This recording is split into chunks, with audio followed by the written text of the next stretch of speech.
Behind closed doors, before he was Disney CEO, Josh D'Amaro sat in a room with 30 Imagineers and told them the truth about the Millennium Falcon ride. Guests like it, but they don't love it. When this ride opened in 2019, it was a paradox, somehow both amazing and disappointing, featuring incredible theming and tech, and baffling decisions that prevented it from fulfilling its destiny. Imagineers had a fix. An entirely new mission starring the Mandalorian and Grogu at both Disney World and Disneyland. They had just 18 months to pull it off. I was determined to see if Imagineering accomplished their mission and made a ride worth loving. So I did something verging on obsessive. I went on the new Millennium Falcon Smugglers Run 11 times in one day to find out, did they finally fix the ride, or is it just a hunk of junk? Hi, I'm James Grosh from Guide to WDW, and to know if they fixed Smugglers Run, you have to understand what was broken. And it's not the thing that most people complain about. Millennium Falcon Smugglers Run was the first attraction that opened in Star Wars Galaxy's Edge, and it had a very mixed reputation. I think D'Amaro's quote about guests liking it but not loving it is pretty accurate. That's where I fell. But there were also plenty of people who land on the anger leads to hate end of the spectrum when it comes to this ride. And I think that all comes down to, what do you really want from a Millennium Falcon ride anyway? Honestly, a Millennium Falcon ride is the purest distillation of Star Wars wish fulfillment. More than any planet, it's the most consistent setting throughout the movies. The design, the windshield, the stars stretching into hyperspace. This is the most iconic spaceship in pop culture. Being able to pilot it is something that everyone who has watched Star Wars has daydreamed about. That's the core promise of a Millennium Falcon ride. And in 2019, Disney delivered on that promise partially. Let's start with what they got right, and a lot of it has to do with the ride engineering. Because one of the greatest magic tricks Disney ever pulled off in the parks is convincing you that you're walking into the one and only Millennium Falcon cockpit. They didn't just slap a windshield on Star Tours and call it a day. It feels intimate like it does in the movies. There's only 6 seats, which poses a huge capacity problem. But here's the secret. There isn't one cockpit. There are actually 30 of them, and you'd never be able to tell. So how did Disney do that? First, they funnel guests in and divide them into smaller groups. There's one big pre-show room with Hondo, but then there are actually 2 different chest rooms where guests wait for the ride. And each of those leads to 3 different loading stations. So that's 6 loading stations total. But where do we get to 30 cockpits? This is where Imagineering goes galaxy brain. When you walk into the cockpit, you're actually stepping into a motion simulator with a dome screen, 5 projectors, and a stack of multiple NVIDIA GPUs that renders the graphics in real time. Because to make it feel like you're actually flying the Millennium Falcon, it can't just be a pre-rendered video. So it all runs in real time in Unreal Engine, the same engine that powers many mainstream video games like Fortnite. Basically, this cockpit is the world's greatest gaming chair. And that entire motion simulator is on a turntable. And there are 6 other simulators, each with their own dome screen and computer system on that same turntable. So as you go on your adventure through hyperspace, the turntable with 7 wedges is slowly rotating, stopping for other guests to load and unload, and then rotating again. And there are 4 turntables total, plus 2 accessible simulators not on turntables, and that adds up to 30 Millennium Falcon cockpits per coast. So technically 60. That's some hunk of junk. This is clearly one of the most brilliantly engineered rides Disney's ever made. Then why is it so disappointing? From when you see the Falcon in Galaxy's Edge, to going through the line, to the chess room and stepping into the cockpit, the theming and the detail are everything you would ever want from a ride. But in the 2019 version, as soon as the ride itself started, you ran into 3 big issues. The first is the video game problem. Like I said, to make it feel like you're actually flying the Falcon, Disney made it interactive, and this created real limitations, like the graphics, which were really good if you compared it to 2019 video games. But video game visuals have advanced a lot since then, so the ride was aging rapidly. And if you compared it to, say, Star Tours, which is another Star Wars simulator in the same theme park, the graphics didn't stack up. Star Tours is pre-rendered video, and real-time rendering is at a real disadvantage. And because this was a video game, Smugglers Run was much more complex than your average theme park ride. Even previous interactive rides like Buzz or Toy Story Mania. Those are just point and shoot. Millennium Falcon could come with a Prima game strategy guide, This ride throws a lot at you. Each row plays a different role, pilots, gunners, and engineers that all have their different quirks and nuances that you really only learn by repeat rides. Like, only one of the pilot seats is inverted and the other pilot seat had a brake button that almost nobody knew to press. And all of that complexity was in service of interactivity that was very limited. I went on the 2019 version of Smugglers Run a lot, and while things played out slightly differently from ride to ride, it pretty much felt the same from a very high level. The results were pretty binary. Either you shot down the TIE fighters or you didn't. Either you got the coaxium or you missed it. Either you flew the path that was designed for you or you crashed into the walls. Which brings us to problem number 2, the pilot problem. The 3 roles were lopsided. Pilot was the best seat by a parsec. The most immersion, most wish fulfillment, and the most control. And that control meant the ride experience was impacted by who got the pilot seats. One of the most persistent complaints in my comment section about this ride was pointed at 6-year-old pilots ruining it for everybody else. But as episode 1 taught us, driver's licenses weren't a thing a long time ago in a galaxy far, far away. Personally, I enjoyed the chaos of having a kid pilot, but I get it. After waiting an hour in line, sitting in the back of the ride vehicle while little Timmy from Tampa crashes the entire time isn't exactly living your Star Wars story like Disney promised in the ads. And about those back rows, I never found Gunner to be that satisfying, and Engineer was the most derided role. Basically, you press buttons as they light up to repair the ship. Personally, I liked it because the buttons are very satisfying to press, but I know I'm in the minority. According to Harvard Business Review, that's exactly what tomorrow flagged to Imagineers behind closed doors. The pilots controlled the adventure and everybody else had a lot less to do, which meant that you had a 2/3 chance of getting a lesser experience on this ride. Those first 2 problems were fairly common complaints, but there's a bigger issue that I didn't really hear a lot of people talk about. But I think it's fundamental to why people didn't love this ride. It didn't feel like Star Wars. And this was a victim of budget cuts and synergy. The original plan was that Millennium Falcon would have multiple missions to multiple destinations. It's why Hondo's briefing is basically, you're going to insert planet here. But the Wall Street Journal reported those extra destinations were cut for budget. So with just one planet to go, Disney picked Corellia. Why Corellia? Well, if you think back to Star Wars in the late 2010s, it's very clear Disney wanted to tie in to the surefire hit movie that was in development at the time, Solo: A Star Wars Story. That's the only time you see Corellia in the movies. Except Solo flopped hard, the lowest earning Star Wars movie to date in 2018, and Disney didn't have time to pivot before the 2019 opening of Galaxy's Edge. Corellia isn't a very memorable location on its own. It's a bland industrial planet really meant to show the depressing slums that Han Solo grew up in. Compare that to where you go in Star Tours. Star Tours is a Star Wars slot machine playing the hits: Hoth, Naboo, the Death Star. The second you hear those, you can picture them. Say Corellia, and you can't, even if you're Alden Ehrenreich. That's why many people preferred Star Tours to the newer Smugglers Run, because memory is so important to theme design. In his book Designing Disney, John Hench talks about how Imagineers use memory as a tool, specifically citing Indiana Jones' Adventure, which tells an amazing original story set in the Temple of the Forbidden Eye. But it feels like Indiana Jones through and through because it plays on elements we remember from the movies. The setting is a mysterious temple full of traps. The iconic John Williams Indiana Jones theme plays at key moments. Familiar characters like Sala and Indy are prominently woven throughout the pre-show and the ride. There's a reason why there's a giant boulder in this temple too.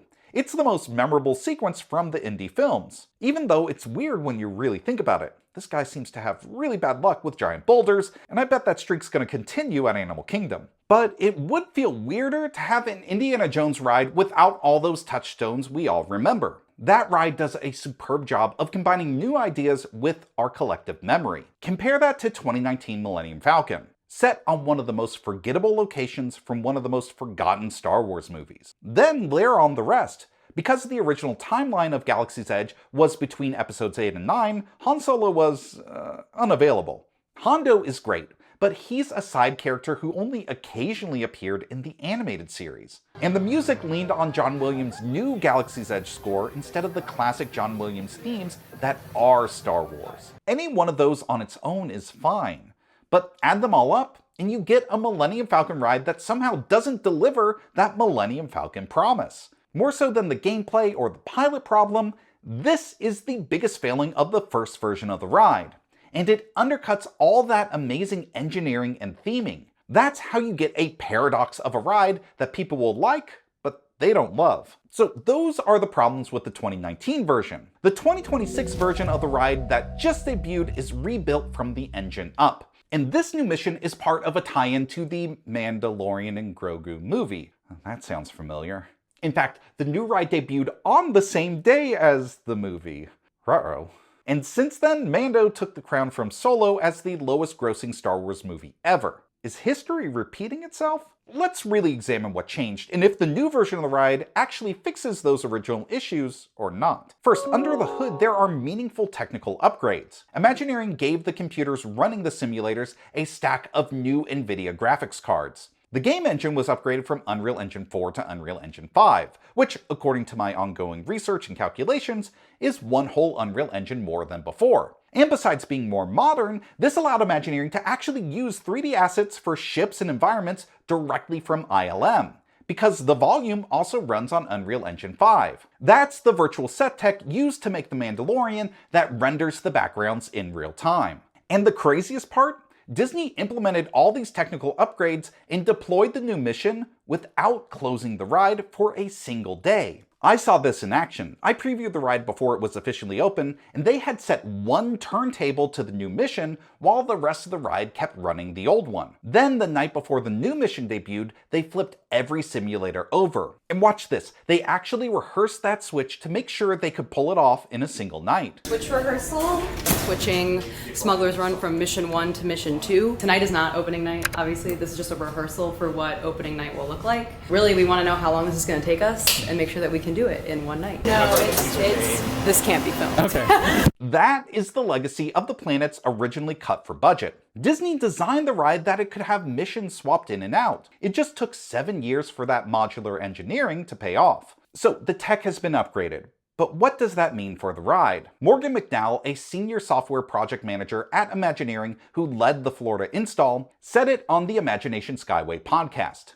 How did you think about the changes to the roles on the attraction? Honestly, it kind of starts with the tech updates for the attraction. We were able to upgrade to the Unreal Engine 5, running all new show game computers here at the attraction to support hardware that can do more, right? More efficiently and visually better as well. Starting there kind of gives us those creative unlocks that we see now in the game, in the video game, in the attraction itself. Now, the queue and pre-show are almost identical to before. They've just made sure that it now fits in the new timeline for Mando and Grogu to show up, like scrubbing out any references to the Resistance. And it actually makes the story setup work better. Before, it was that Chewie was letting Hondo borrow the Falcon to help out the Resistance. Chewbacca, my fine friend! Yes, as we agreed. You let us use the ship, we'll get you the supplies you need. It's a win-win. You help the Resistance, and I get all the profits. Now it's that Chewie is just parking the Falcon at Hondo's docking bay for repairs, and Hondo straight up steals it to let you fly. Chewbacca, my fine friend! Yes, as we discussed, you can leave the ship here. The spaceport has plenty of room, especially for the Falcon. I found you the perfect ship. It's subtle, but it actually makes way more sense. Mando doesn't show up until the mission briefing video right before you board. But then once the ride starts, almost everything has changed, especially when it comes to the video game problem. The first big difference I noticed was the graphics. They're instantly, obviously better. The new graphics cards and Unreal Engine 5 mean everything's been upscaled to 4K, and it runs at a rock-steady 60 frames per second. Plus, the scenes are much more detailed, and there's this great motion blur and particle effects. It looks great. The old mission looked like a Star Wars video game. This is closer to a Star Wars movie. It's not quite Star Tours level, but it closed that gap by a lot.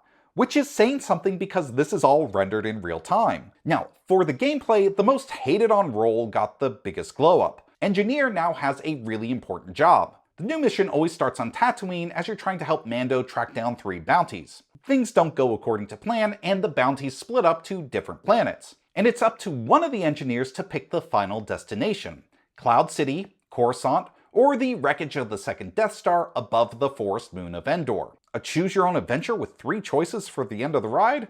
Welcome back, Horizons. But this choice is actually the meat of the mission, and all 3 are substantially different. So Engineer really gets the biggest influence on the ride experience, but only one engineer. Which side picks the destination is random. Engineers also each have a tractor beam to grab crates, which increases your score. There are 6 of them in a mission, 3 for each engineer to grab. These are the equivalent of the coaxium from the first mission, but the mission doesn't hinge on them. They're just a nice bonus.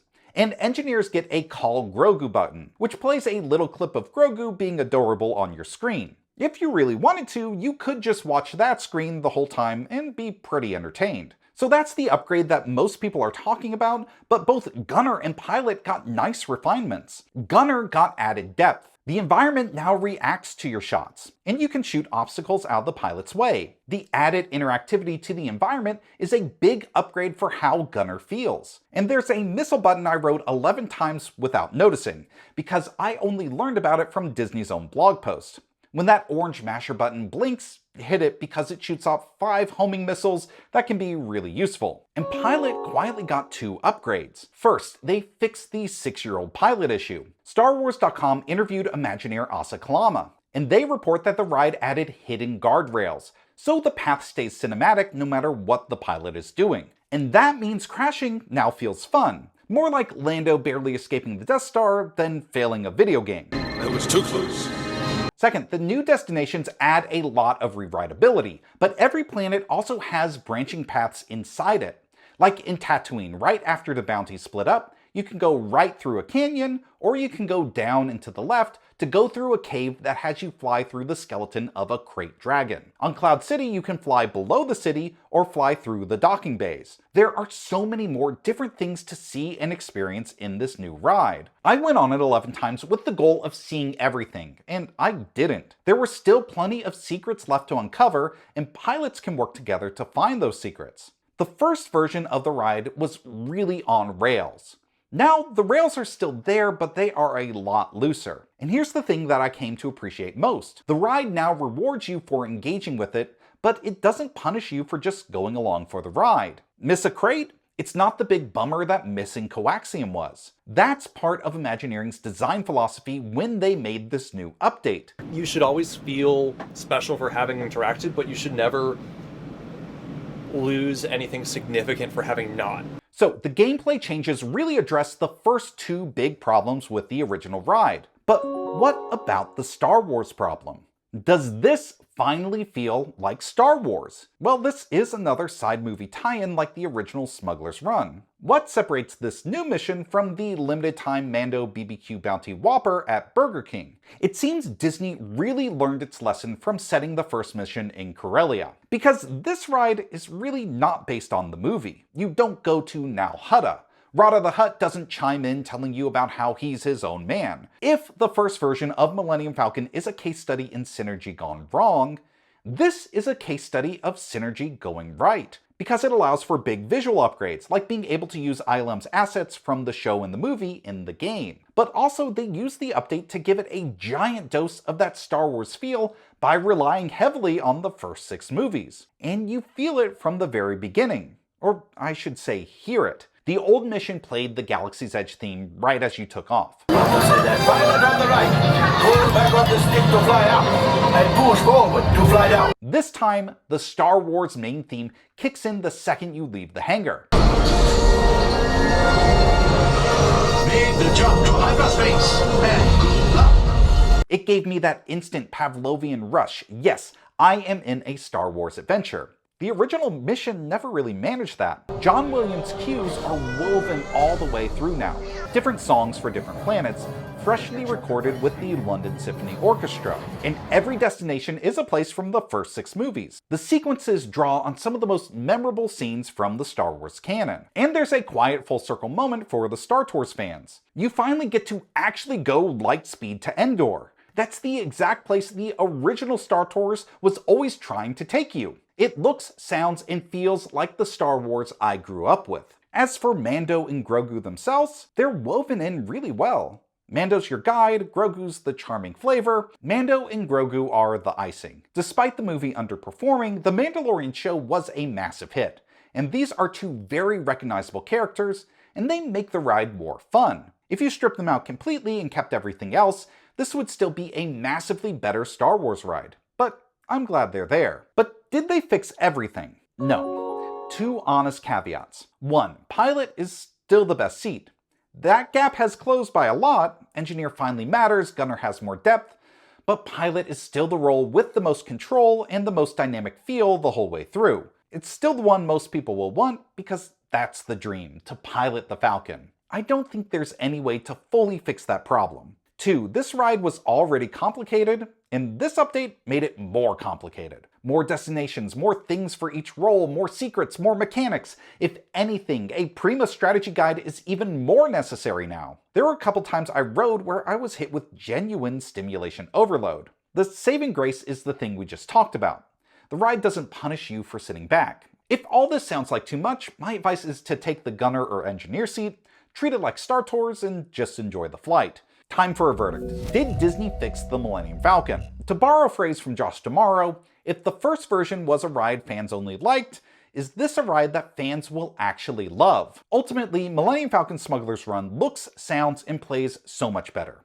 It actually makes use of its interactivity by adding branching paths and secrets. And it finally delivers on the promise of sending you on a Star Wars adventure. This is the Millennium Falcon ride I've been dreaming about since I was a kid. A ride worth loving. But the real story here is bigger than one ride. Disney has had interactive attractions for years, but the pace of updating them has been glacial. The Falcon is different. This update was taken from concept to shipping in just 18 months. Because of the foresight to build it modular in 2019, and because of their deeper partnership with Epic Games, a company that knows a thing or two about shipping updates, Millennium Falcon really sets the template for how Disney can design rides that can be reinvented and refreshed for the future. But I want to hear from you.